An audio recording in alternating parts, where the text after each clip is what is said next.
Hey folks, it's been a while, so was gonna go flying today, but it's a little bit windy and gusty.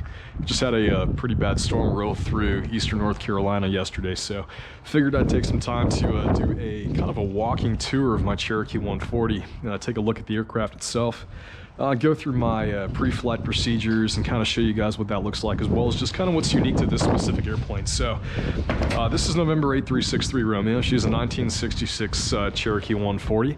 I purchased her back in August of 2020, and since then I've done a little bit of work to her to kind of fix a few things, a couple of AD compliance issues, as well as a couple of small upgrades that didn't really break the bank too badly.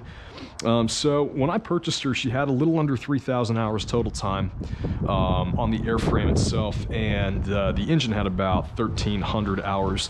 Now, the problem is that despite only having 1,300 hours since its last overhaul, the last overhaul was done in, I think it was 1978 or 1976. I'll have to check the logbook. So, unfortunately, the engine hadn't been broken open in quite a while, and we kind of found out the hard way that it needed an overhaul.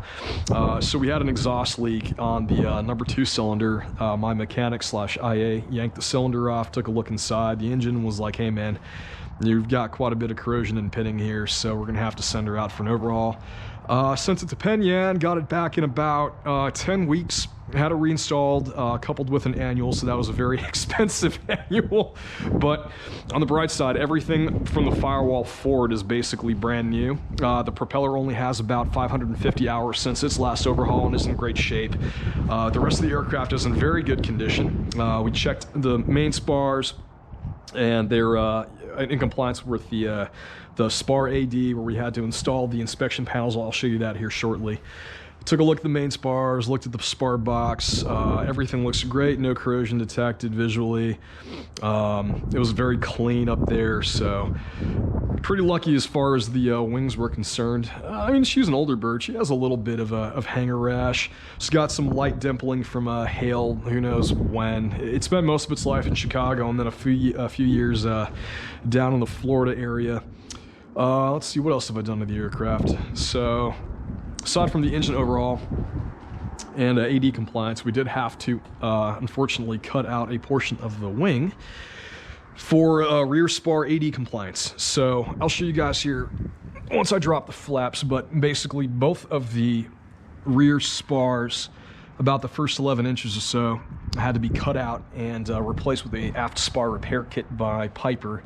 Reason being is that the rear spar was pretty badly corroded. We found that out during the annual, so we cut that part out, installed the spar splice, and got her cleaned up and put back together, and she's doing great. So, you know, not the cheapest repair. I think the spar kit cost about $1,200 or so online, followed by, you know, parts and labor. So that was about another, I can't remember, about another 1,000 or so. But yeah, put her back together. And aside from that, there have been no other major issues, thankfully. You know, knock on wood. You know, airplane ownership is it's a pretty expensive hobby if you're using it as a hobby like I am. You know, I do intend to continue flying and progress through the ratings and whatnot, and eventually make my way up to the commercial world. Still have 5 years left in active duty military before I decide to pursue that course of action. But in the meantime, I'm working on my instrument rating right now, and I've got about 100 hours since I received my private pilot's license back in March of 2021, so March of last year. And I would have gotten a lot more had it not been for all the maintenance that the aircraft required. But you know, we've gotten to the point where the aircraft is in fantastic shape, and I can take her out at any time. No concerns whatsoever. The engine has about 20 hours on it since overhaul, and has been incredibly smooth since we had it overhauled. So let's see here. We're gonna go through my pre-flight procedures here. So what I like to do is I like to use Preflight for my pre-flights. Reason being is you can modify the checklists on Preflight. So, for example, if I go to checklists, I have my I'm safe checklist, a passenger brief, and my normal checklists. So you have your normal, your abnormal, and your emergency checklist listed here. And the cool thing about these is that you can edit and customize your checklist however you deem fit for your type model series. So Preflight comes with a bunch of preloaded checklists that you can either use as is or modify. So I've elected to modify my checklists for my purposes and for this aircraft specifically. So moved a couple things around, added a few things here and there, a couple of good reminders, and some things that are specific to the aircraft itself. All right, so when I'm getting ready to fly, first thing I'll do is I'll come to the airport. I'll grab my flight bag, and I'll actually do a video specifically on what I like to carry in my flight bag.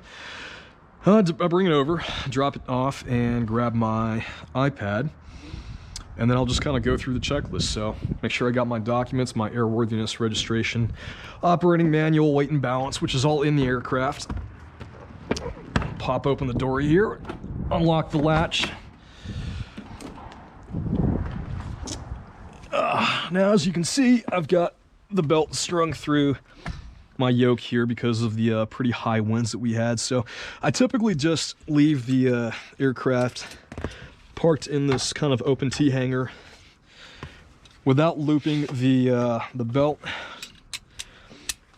since it's pretty protected from the elements. But we had some pretty strong winds come in last night, so I elected to lock up the control surfaces using the method that's suggested in the POH for Piper Cherokees. They don't have a control yoke lock like a Cessna does, so just kind of have to loop the belt through the yoke, and yeah, that's how you do that. So anyway, all of my paperwork is in the back. There is my registration and airworthiness. I've got my weight and balance operating handbook, as well as the owner's handbook and manual. So I got the manual back there that's specific for November 8363 Romeo, and then I've got the kind of the generic Piper Cherokee owner's handbook there, as well as a backup checkmate checklist in here. Oh, and a VFR IFR reference card. I'll always like to have backups. It's something the military has kind of taught me throughout the years, is that 2 is 1 and 1 is none. So I like to have backups to backups to backups of everything. All right, so documents are good. Control wheel, just like we did, release the belts. Parking brake, typically don't set it because it's in the hangar when I'm doing my pre-flight, but there is my parking brake / manual handbrake.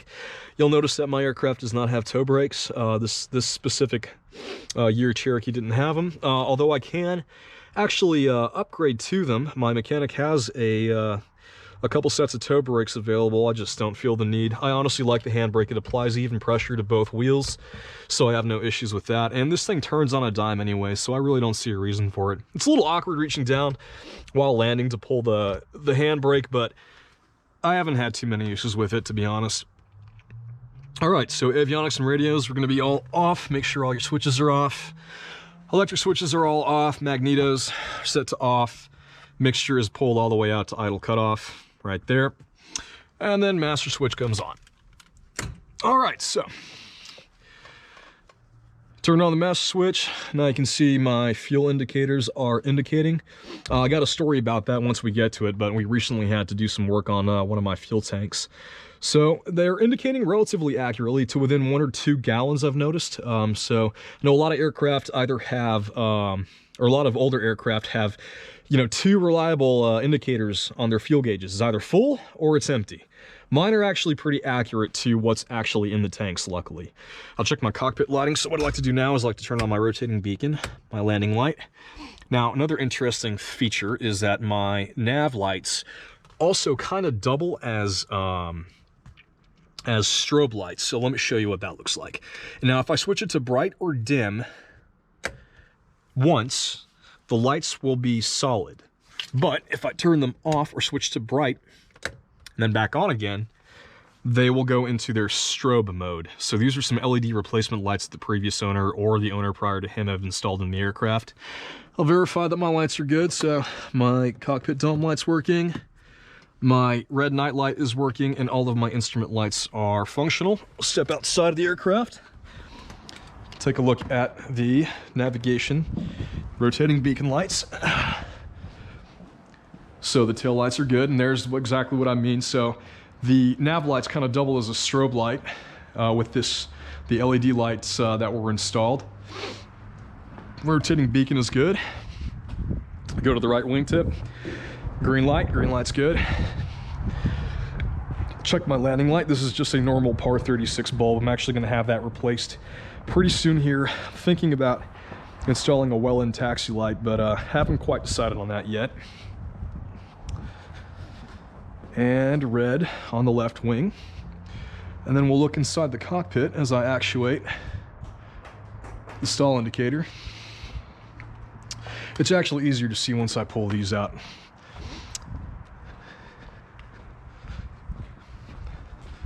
I'll just do that now so you guys can see it a little bit better. Now these were from Bruce's custom covers. Just give the aircraft a little bit of extra sun protection while it sits here in eastern North Carolina in the summers, and so that the cockpit isn't baking hot. I like to throw those back there or put them back in their carry case. All right. We'll go back and just make sure that our stall indicator is working. We'll actuate the indicator, take a look inside the cockpit, and yep, red bulb is working. All right. So, stall warning is good, nav and strobe lights are good. Go back in the cockpit and switch everything off. So beacon, landing, instrument, and nav lights, and master switch off. All right, next thing to check is the flight control. So, pull back on the yoke, look outside in the back, make sure that the stabilizer goes all the way up, full deflection. I like to rotate to the left, check to make sure that aileron, the left aileron goes full deflection up. Push the yoke, make sure that the stabilizer goes down. Rotate to the right wing, so full right deflection, and then back up again. So kind of just a box check, just like you would during a typical typical run-up checks. Make sure that it's not binding, everything's working as it's supposed to. All right, we'll actuate the flaps with the Johnson bar. And this is something that a lot of Cherokee owners enjoy, and that I personally enjoy, is having these manual flaps. Don't have to rely on hydraulics or electrics or anything. It's just a nice big handle in the middle of your console that you can yank on to drop the flaps. All right. Now, once the flaps have been actuated, whoops, this is why you have checklists. I'll check to make sure that my trim is neutral, which it is right there. The windows, make sure that they are clean, well, as clean as can be. Well, these are pretty old and they'll have to be replaced eventually. I'm planning on doing that probably within the year. Just because they're getting a little bit beat up. They're not terrible, I've seen a lot worse, but I would like to switch these out with something with a little bit of tint to them, because I'll be probably doing most of my flying here. VFR daytime conditions in eastern North Carolina, where it gets pretty bright. The tow bar is secured, and baggage, if we had any, is secured. All right, once we've done all that, step off the wing. And what I like to do is I like to avoid stepping on the flap on the way down, because as you can see here, a certain somebody missed the step down and may or may not have impacted the edge of the flap with their knee, and may or may not have bent the skin a little bit. So lesson learned about that. All right, so control surfaces. All right, so first thing I like to do is step out of the aircraft and check the right wing, and then kind of work my way around the aircraft. So first thing I want to do is check to make sure that the flap isn't moving freely. Make sure that I've got some play here.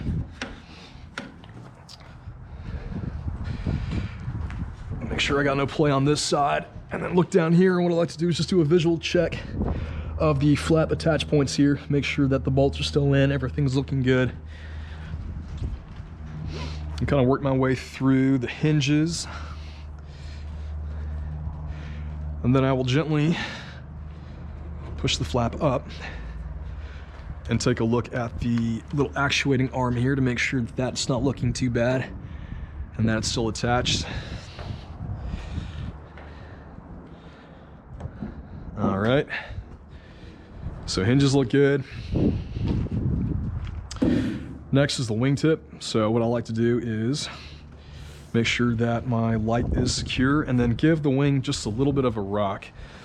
Now, this isn't an issue with the Hershey Bar Cherokees, but in your Arrows, in other aircraft, Piper aircraft, there have been occasions where the front attach point, which is located around here, and the rear attach point have kind of worked their way, or kind of worked themselves open a little bit. So the attach points should be nice and small. They have a certain diameter they need to be. In older aircraft that have had a hard service life, usually trainers, which this aircraft did start its life out as for its first 8 or so years, those attach points can work themselves up from a small hole to a large hole, and the wing will actually kind of shift. So I know there's a YouTube video out there, a pretty popular video that kind of made its rounds, kind of showing the wing actually rocking, but I like to do that to make sure that A, there is no issue with this wing, and B, that there's nothing loose with my wingtip. Just make sure that all of my screws are all in place. And then work my way down the leading edge, just kind of feeling for any nicks, any bends, anything that I may have missed, any damage or hanger rash. All right, next is the fuel tank. So visual inspection of the fuel tank, remove the cap, take a look inside. And that's about right compared to what we saw on the fuel indicator in the cockpit. Next is the fuel vent. So let me grab my fuel cup. And a lot of folks have different, and this is my little hanger storage box, as it were. Kind of came with the hanger when I rented it. I like to throw all of my maintenance tools, liquids, cleaning materials, and whatnot in here. All right, so get down underneath the wing here, and what I like to do is, here's the vent for this fuel tank. Now what I like to do is just kind of stick that all the way up there, make sure that no bugs or mud daubers or anything have gotten into the vent there. And next, move my way down. And then I would sump the tank, make sure that there's no water or debris. So I'll do that now. And I'll just do it for this tank since I'm not actually taking her up. I'll just get the cup about half full there. And then just compare it against a white surface to make sure that there's no separation. Luckily there is no clear separation there, which would indicate water in the tanks. I recently replaced the seals on the caps, and that's done a very good job of keeping any water out of the tanks. When I first received her, she was getting some water in the tanks, and that has since been resolved. And also keeping her under covers helped dramatically. And these were also replaced during the annual because they were leaking like crazy, and you can kind of see that here. I had the wheel pants repainted because it's pretty rough. It was kind of stripping away the paint as it leaked on it. So, and then again, the paint had kind of been rattle canned on there previously. It's since been repainted with the appropriate aviation grade paints. All right, go ahead and just set this down for now. So make sure you dispose of your fuel per your local state and airport regulations. I know some folks like to just dump it overboard. Some folks like to throw it in a container. Just kind of depends on what your airport requires of you. Okay, if I were flying, I would remove my tie downs and chocks if I had any. And then I will look at my main gear, tire, and brake block and disc. So I'll just come down here. Now you can see here that my mains have a little bit of corrosion on them from where the chrome is kind of worn away through the years. So that's something I can take care of, or I plan on taking care of in the near future, either by replacing the main struts or just by having these re-chromed. I know that some folks, from what I've read online, don't recommend re-chroming them because the chrome will eventually peel and start ripping up the seals in the oleo struts. So I'll kind of see what my options are. I know that some new mains cost about 300 bucks per main on eBay just for the actual tube itself for this assembly here. So not a huge project to take a couple hours of labor, but that's something to look at fixing in the future.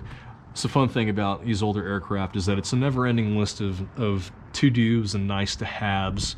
And in this case, luckily this doesn't affect the airworthiness of the aircraft.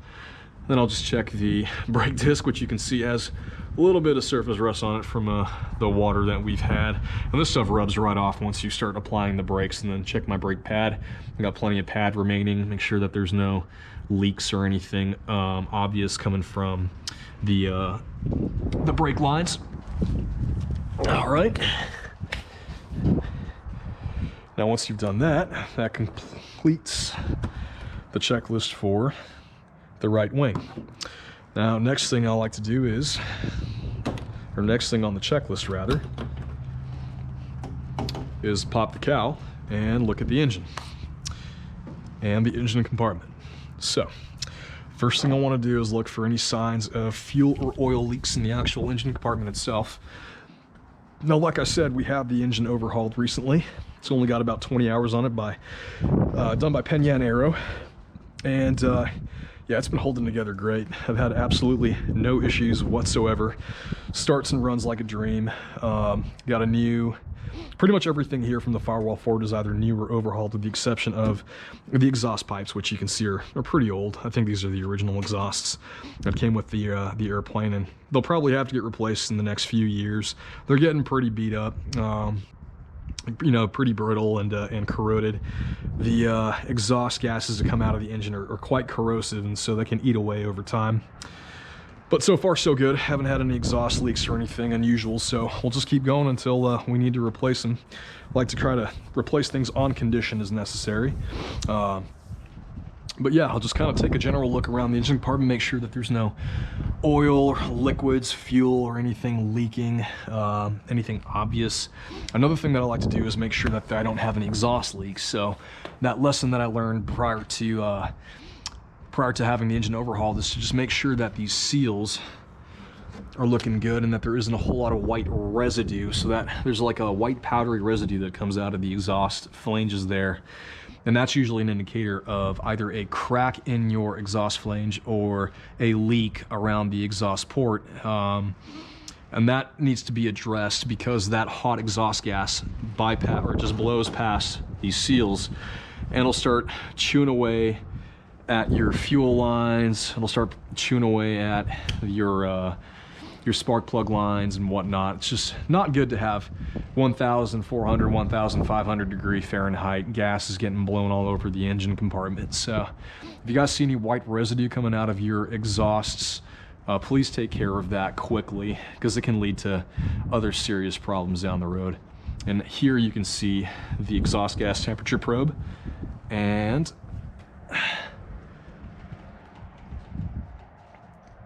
well, I can't quite see it, but there it is actually.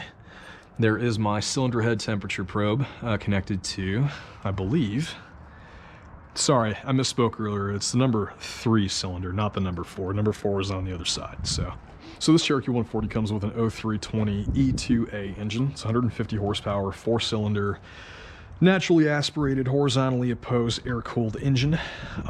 Pretty standard fare for your general light aircraft engines. Very easy to maintain, very low cost. Well, I say low cost as if anything in aviation is cheap.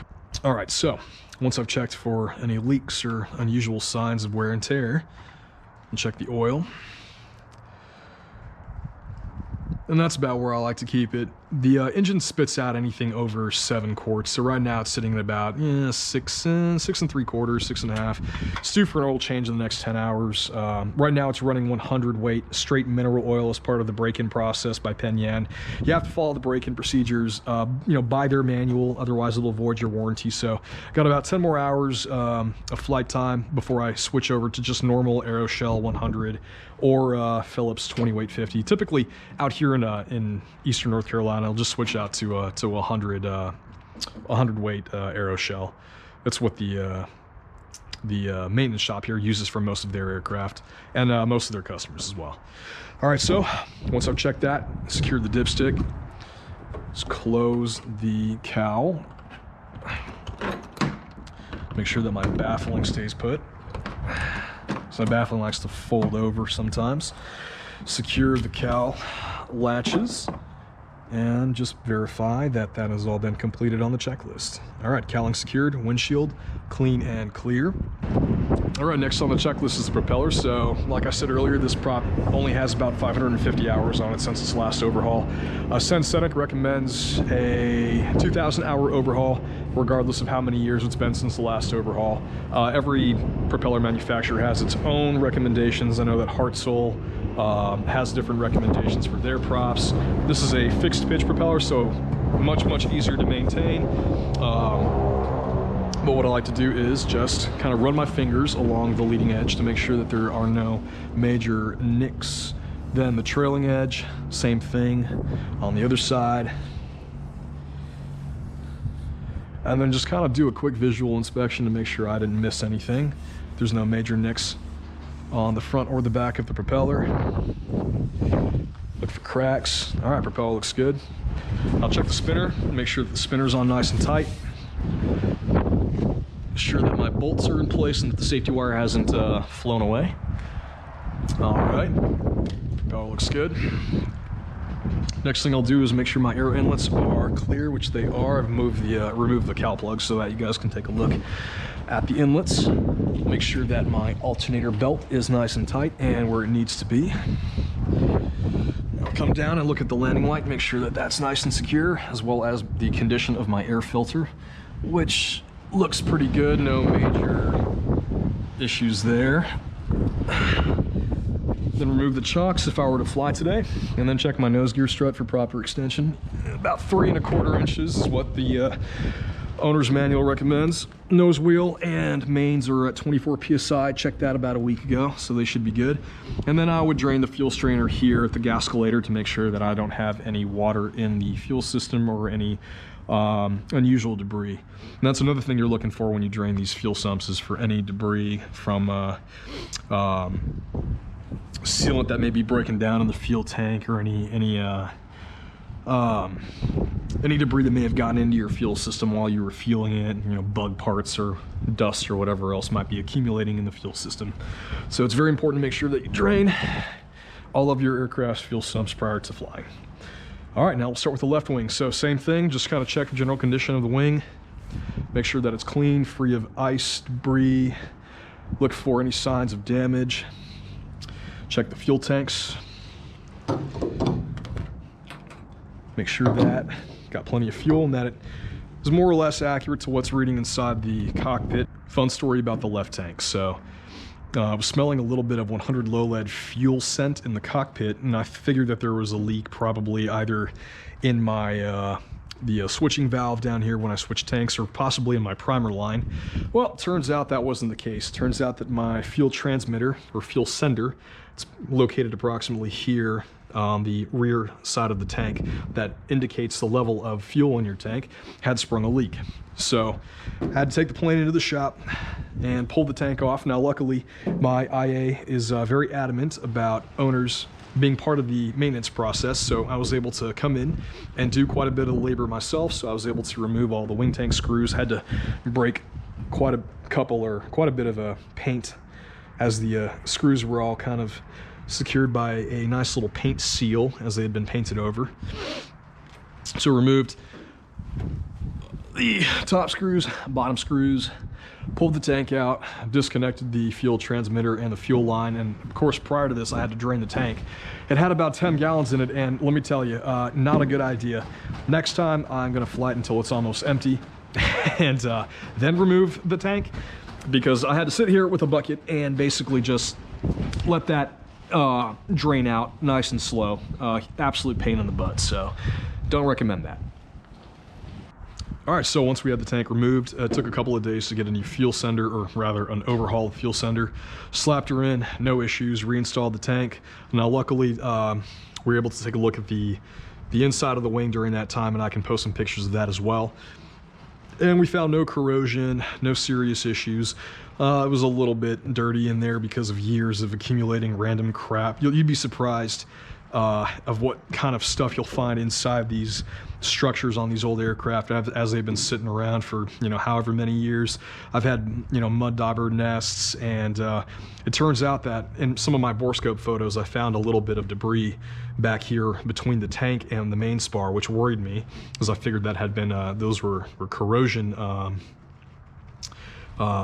that was a sign of corrosion. Turns out that wasn't the case. It was rat droppings. So at some point a rat had crawled into the wing. Didn't find a carcass or anything back there, but I did find or possibly a lizard, who knows. Either way, it was organic in nature. So cleaned that out, treated the wing with ACF 50. That is something I forgot to mention earlier, is that we treated most of the aircraft with ACF 50. The aircraft did receive a corrosion X treatment a few years ago while it was in Florida, and it had been quite a while since it received an anti-corrosive treatment. If you're living on the East Coast, highly recommend you guys look into anti-corrosive treatments, especially if you are an aircraft owner. It will extend the life of your aircraft. It will prevent any issues like I had with my aft spars. And now you can see that the wing slopes quite a bit towards the rear there, where the empennage connects to the wing, and that's where a lot of water likes to collect. And that's exactly what happened, is water was collecting as it was seeping through the gap seal, and just as it was sitting out in the open, the rain would accumulate and it would eat away at that aft spar. Now it's aluminum that's mated to a steel surface, which causes galvanic corrosion. For those of you who looked into the corrosion AC, and that was kind of eating away at that aft spar. So we had to get both of those replaced. Not a inexpensive fix, unfortunately, but once again, luckily the main spar was in great shape and had been free of any serious corrosion, aside from I think one bolt had a little bit of surface rust on it, but overall great shape for an aircraft that was manufactured in 1966 and spent several years in Florida. So got lucky with that. Prior to the corrosion X treatment, it actually had I believe it's called a bow shield, and it leaves a bit of a waxy residue once it's dried up, and that helps to create a barrier. Unfortunately, it's no longer recommended, at least to the best of my knowledge, because that waxy barrier can trap moisture between the metal surface and the barrier itself. So I've stripped all that away. There was a little bit of bow shield that was applied underneath the bolt covers here, so I've actually replaced that bolt cover because the other one was cracked to hell. But the spar bolts were treated with bow shield, and you can tell because it was just coated in this yellow wax. Stripped all that off, treated it with ACF 50, cleaned it up. Again, the condition of the bolts is phenomenal, so no issues there as far as corrosion is concerned. Another thing I forgot to mention. These are the inspection panels that we had to install on the aircraft in order to take a look at the main spar as part of the Piper AD for this series of aircraft. Now, this isn't the AD that required the removal of the wing bolts, luckily. This was just a visual inspection of the main spar. But while we were in there, we also noticed that that's how we found the corrosion in the aft spar that needed to be repaired. So it's a good thing we got those installed and complied with those ADs. That's another thing I've learned as an owner, is that you should really look at your ADs very carefully, look at your service bulletins, because typically, from what I've seen and read, your service bulletins will typically turn into airworthiness directives. So if you can get your SBs knocked out, you don't have to worry about the mad rush to get an AD complied with. For example, finding those access panels was a bit of a pain. Had to go all over the internet and find a pair. So yeah, always read your service bulletins. If you have the ability to, please comply with them. Usually that way it's peace of mind, keeps the aircraft in the air. And that's kind of one of the things that I've learned as an owner, is that I'm really kind of a temporary caretaker for this aircraft. At some point I will probably sell the airplane, it'll go to another owner. But while I own it, it is my responsibility to make sure that I maintain this aircraft as best as I possibly can. And if it gets to the point where I can't afford it, and luckily I'm in a place in a career where I can afford the ownership and maintenance of an airplane. If I get to a point where I can't do that anymore, it's best to just let her go and move on, do whatever I got to do in life, find another plane in the future. I know the market right now is absolutely ridiculous, unfortunately, but hopefully in the next few years things will settle down and prices will become a bit more reasonable. It is a seller's market right now though, so despite all the work that I've done on this aircraft, I could probably get back, you know, quite a bit of that in the near future. So all right, so up next on the checklist is the main gear strut. And like I said, a little bit of surface corrosion there from where the chrome is kind of worn away. Not a huge deal, nothing serious just yet, but I will get that looked at here in the near future. Again, same thing, look at the overall condition of the tire, make sure it's inflated, look at my brake pads and my brake disc. Make sure that there's no leaks around the brake lines. It is a pain in the ass to drain Piper brakes. So luckily I don't have to do that anytime soon. Same thing if I were flying today, sump the tank and then make sure that my fuel vent is clean and clear. Remove the tie downs and chocks. I just like to check to make sure that my stall warning indicator can actuate, and then take a look at the pitot vane. So make sure that the front hole of the vane is clean and clear. Same goes for the drain hole. And then the rear static port is also clean and clear. Get back up. Look at my wingtip and lights. Same thing as I did with the right wing. Give it a little rock. Make sure that nothing unusual is happening, that my wingtip is nice and secure. All right, looks good. And then look at my control surfaces. So check the hinges on the aileron. Give it a nice gentle push up. Check the connecting rods. Make sure the actuator looks good there. I called it an actuator on the other side. It's a connecting rod. Sometimes I mix up my terminology because I like to sound smart, and it usually doesn't go well for me. I'll check to make sure that my attach points look good, my hinges are good, and the bolts are in place. Give it a little rock. A little rock on this end. Check the connecting rod, make sure it's got a little bit of play in it. Now, here's the other thing that I mentioned earlier. You can see here where the new rivets are. That's about the length of the aft spar that had to be replaced. See, we got a fresh bolt there, and luckily Piper, in its infinite wisdom, when they provided the repair kits, they did actually coat the repair kits so that you don't get that galvanic corrosion between two dissimilar metals. So you no longer have bare aluminum connected to bare steel. So it's unfortunate that the owner has to pay for that, but you know, these planes probably weren't designed to last as long as they have. It's a very simple construction when you actually look at it and look at the design. It's nice and sturdy. It's very easy to make. I mean, that's why Piper made, I don't know how many of these aircraft, 20,000 or whatever, probably more than that. It's a great design. I love it. I absolutely love this plane, but unfortunately things like this were kind of an oversight because, again, the planes really weren't meant to last, or weren't designed to last as long as they have. And things like this get overlooked just because, your average service life of this aircraft probably wasn't supposed to be 50 plus years, 56 plus years, whatever it is this year. All right. So we've completed the wing walk around. Now we'll take a look at the empennage. Make sure that nothing out of the ordinary there. Nothing looks bent, or no dings or, other damage that may have been caused due to hanger rash. And like I said, you can see a little bit of the hail dimpling if you've taken a look. It's not terrible. It's not super deep. It doesn't bother me at all. It's more of a superficial thing than anything. That had absolutely no issues with the structural integrity of the aircraft. Make sure my fresh air inlets are closed or open, depending on what season it is. Check the antennas. Make sure that the antennas are still attached nice and firm.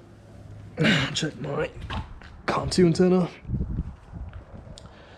So my COM1 antenna, my COM2 antenna, and my ELT antenna. I still have an old style ELT. I don't have the newer high frequency ELT. I have an older American unit.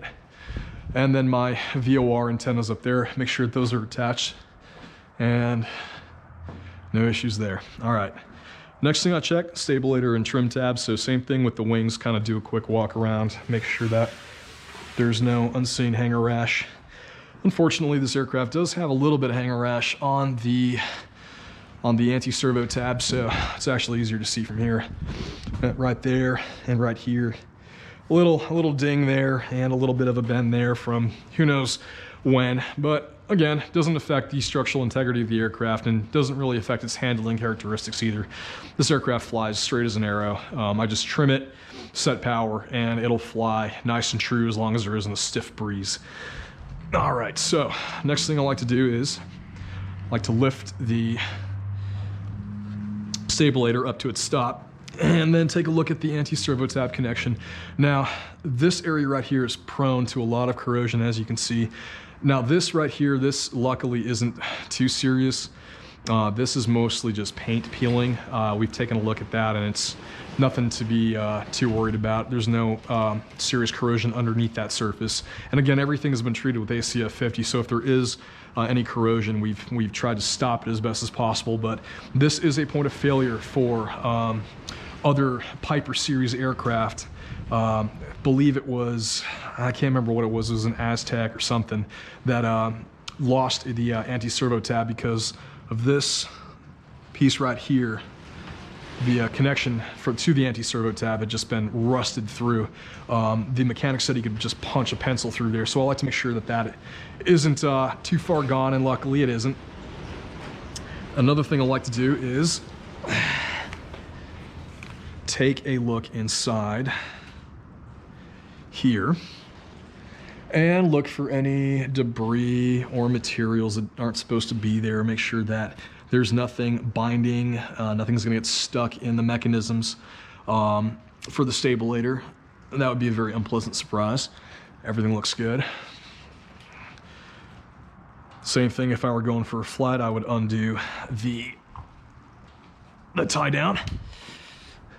And these are pretty sweet actually, these slide down tie downs. So instead of having to tie knots, which I'm not very good at, you just slide that bad boy down, loosen it up, and slide it up to tighten it. Definitely a worthwhile investment, so you don't have to continually tie stuff. And then the vertical stabilizer and rudder. So you're not supposed to yank on the rudder, slap it around, it can bend quite easily. So just like to make sure it's nice and straight. The attach points look good. Same goes for the vertical stabilizer. Make sure there's no damage to the leading edge. Looks good, attached. All right, and that's that. So, if we're getting ready to fly it, step back into the cockpit.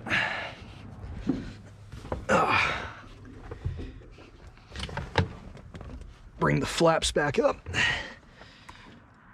Load passengers, close the cabin door, and then fasten your seatbelts. Alrighty. Well, that about concludes the walk around of this particular aircraft. Let's see, I don't think I missed anything, at least as far as the pre-flight is concerned. As far as the work that I've done to the aircraft, yeah, that was pretty much it. Once again, these are the adventures of an owner of an old aircraft. Like this 1966 Cherokee. It's another thing we actually did recently was we replaced the weather strip there, the weather seal. The old one was just flaking off. God knows when that was replaced. Same goes for the right visor up there. It snapped during the annual. The mechanic kind of reached up and it was so brittle and old, it just snapped in two. So found a new one on eBay, slapped it in there. No issues there. Oh, and the turn and bank indicator. So we had to replace that bad boy. And the old one had fried out on me. Now, I've heard that this is a relatively common issue. I know the school Cessnas, most of which are 70s and late 60s models. I think they have a couple of 80s models. They also recommend that you pull the turn and bank circuit breaker prior to engine start, and then once the engine's up and running and your generator's running, alternator's running, then you can pop the circuit breaker back in. That was also included in the original checklist for this aircraft before I uploaded everything to Preflight, and unfortunately one day I found out why. We left that circuit breaker in, turned the plane on, and that fried the original very admittedly very old turn and bank indicator. So we've replaced that with a newer, shorter, lighter model. I've had no issues with that whatsoever. Also, we have replaced the interior, well, most of the interior. So an AirTex interior was installed back in the late 90s, and so most of this material is still really good. It looks great. Unfortunately, the carpet had deteriorated dramatically, and so I did most of this work myself and pulled out the seats and replaced the carpet and the interior. Had it looked over by my mechanic. No need to sign it off or anything. This is actually something that an owner can do without any mechanic intervening, as long as it doesn't involve a major disassembly of any components in the aircraft. But yeah, that about sums up all the work that we've done on this aircraft. If I can think of anything else, I'll let you know. I plan on making a couple more videos, including a kind of a walkthrough of all of the instruments, components, and systems of the aircraft, both here on the ground and while in flight. And just kind of do an overview of these things, because although, you know, for a new pilot or for a non-pilot, a lot of this stuff is very intimidating. Once you've flown for a few hours, a lot of this stuff becomes second nature. You know, you can, at a glance, look at an instrument, interpret what you need to know, and just kind of take action if necessary, or just monitor, you know, whatever information it is that instrument is providing you. Same thing goes for, you know, the GPS, my Benix King KX125 Navcom, and my secondary comm down here. They're very simple to operate, and they can seem intimidating at first, but after you've messed with them for a little bit, it becomes second nature. So we'll do a walkthrough video of that some future date when the weather is a little bit nicer than it is today. But yeah, that's about it for today, guys. So yeah, this is Cyclone signing off.